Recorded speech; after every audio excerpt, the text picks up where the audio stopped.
Hello everybody and welcome back to another episode of Cove Plays, and we're still playing Resident Evil 2's boys. No, we don't need that for a long ass time now. Certainly don't need that. And we're all good. Right, let's go kill some fucking zombies. The zombies came and took my gerb. They didn't take my gerb. But sometimes I feel like I turn into a zombie at my job. We all do it, come on. Particular long days, you kind of just have to go into a zone where the monotonous action doesn't completely destroy you, so you can actually get on with your job. Oh, let's take a risk. That didn't work! It didn't work! Now we are hurt. Ugh, I was hoping I could use the spread to fucking get them both. But the problem is, you do the spread, and it doesn't do as much damage, so... I knew both, like, they weren't both gonna fall down, but... Ugh. I think there's a herb in the next room. I think we're cool.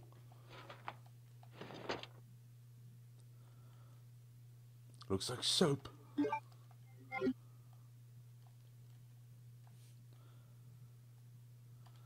See, it tells you there. Is that a zombie? It's two zombies. You know, fuck you guys. You had your chance for a scrap. You're fucking hanging around behind the lockers, smoking cigarettes, going chicky chicky, teacher's coming. You fuck off. There's a herb. What's I fucking saying? Yeah, that little bit of text on the screen that says, "Now, if I just had a detonator, I could clear that helicopter out of the way." Which, again, game's not perfect. That's clearly a design flaw in the way the game's paced out, because there's not really any way for you to know. Because the environment isn't something you particularly interact with like that. Fuck off.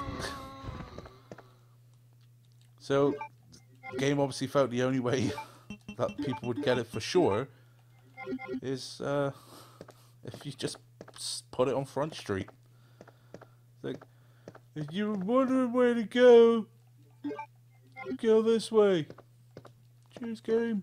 Don't mention it.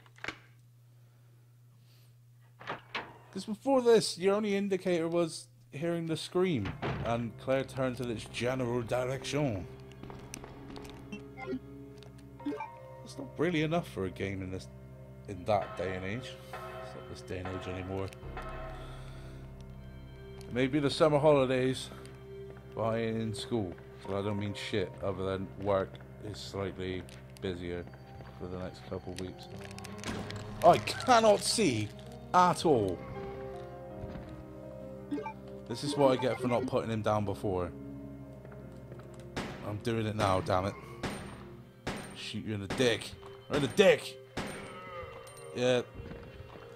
We'd all make that noise if we were shot in the dick.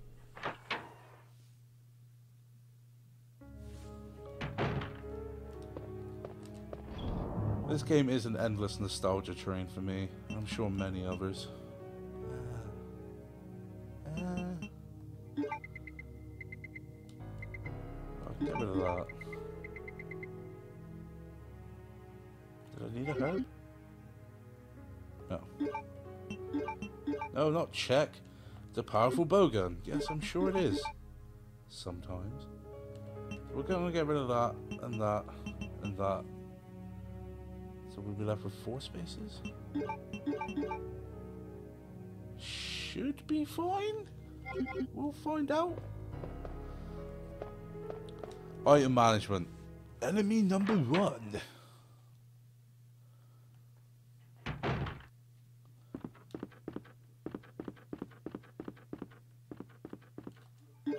Right. Explosions. Game doesn't trust you not to stand there like a dickhead. It's fine. It was probably right to. I would have stood there just to see what happens. If it was anything short than this exploding Lara trick from Tomb Raider 2, I'd have been disappointed. So dark in here. What's this? A corpse on the table.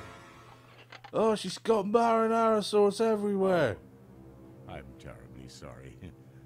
Why'd you spill your marinara sauce on the young lady? Are you Chief Irons?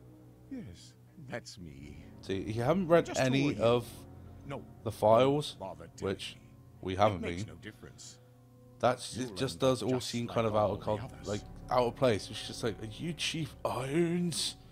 Because for some reason she kind of surfer dudes it. That's the mayor's daughter. Like, why would she know that at all? To look after her, but I failed miserably. I think it's Chris's diary that points it out,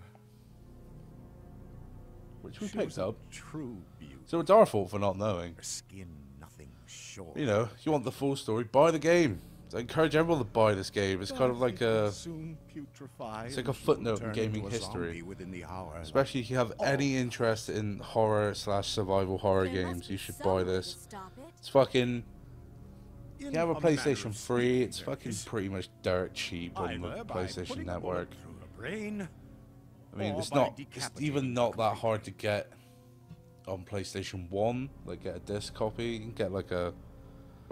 I mean, if you want a collectible version, you might have to spend a bit, but if you just want a normal version you can play, it's not hard to get at all. But no longer. But if you only have an N64, then you might have some troubles, because it's fucking, it's not cheap on N64. Which has been a bane of my existence. Let me tell you what, son.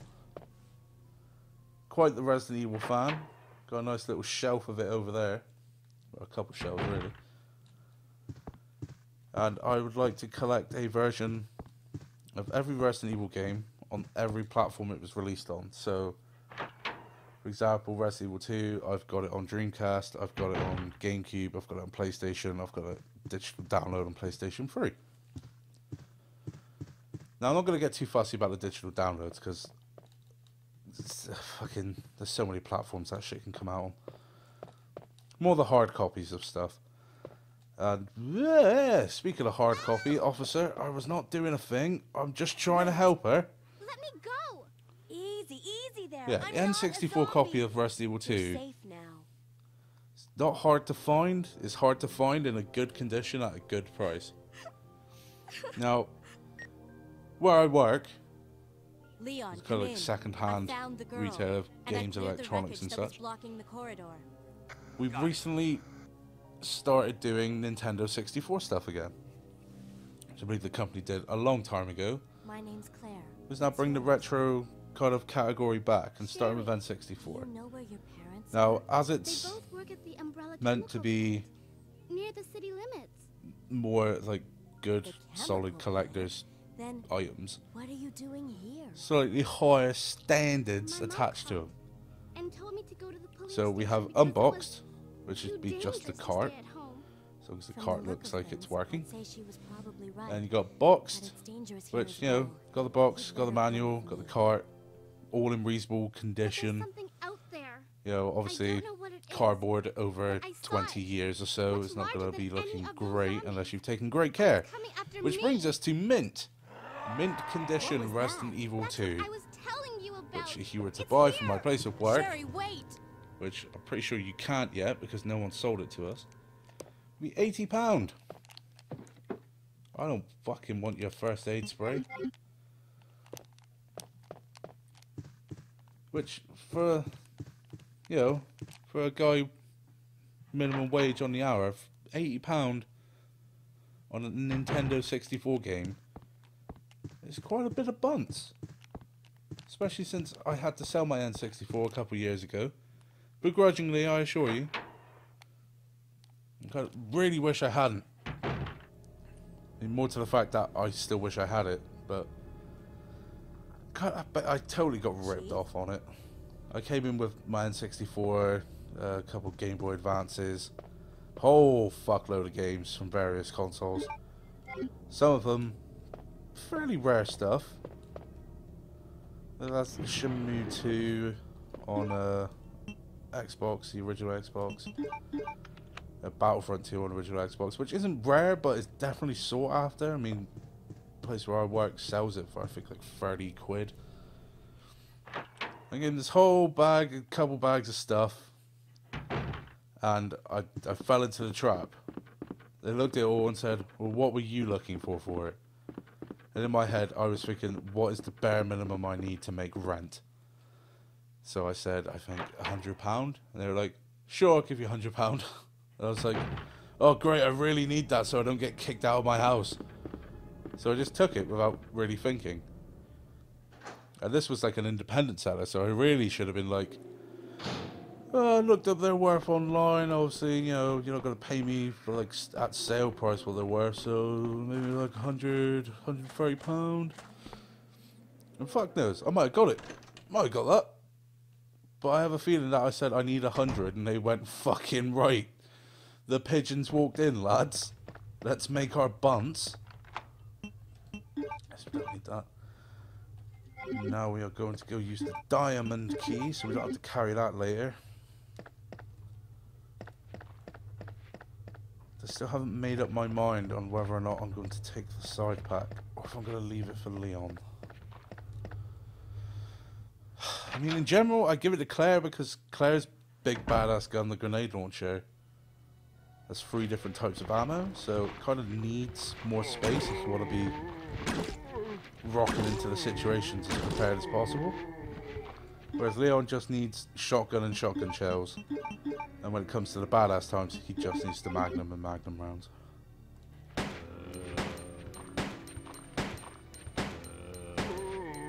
Anyway, I feel like going there. Everyone dead? Yeah, everybody dead. And everyone better be happy with being dead, because I'm not changing it now.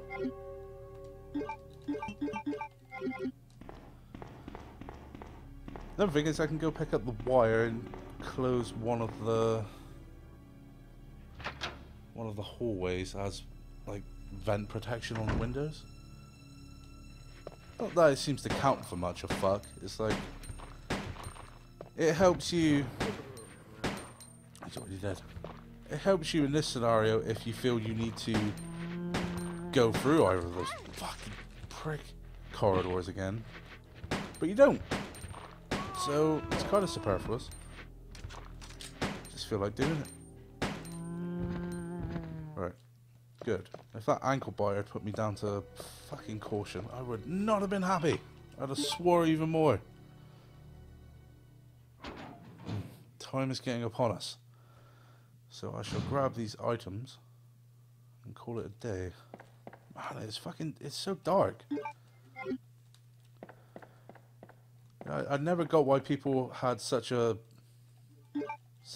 stone to grind or axe to grind against the Elgato capture cards till recently, but there's definitely some shit about it that I don't care for. So we'll call it a day there, and until next time, you can subscribe to this channel if you want to see more of this mess. You can go follow me on Twitch if you want to see me stream, because I've been doing that a little bit more regularly. Probably still playing Undertale blind. So until next time, thanks for watching.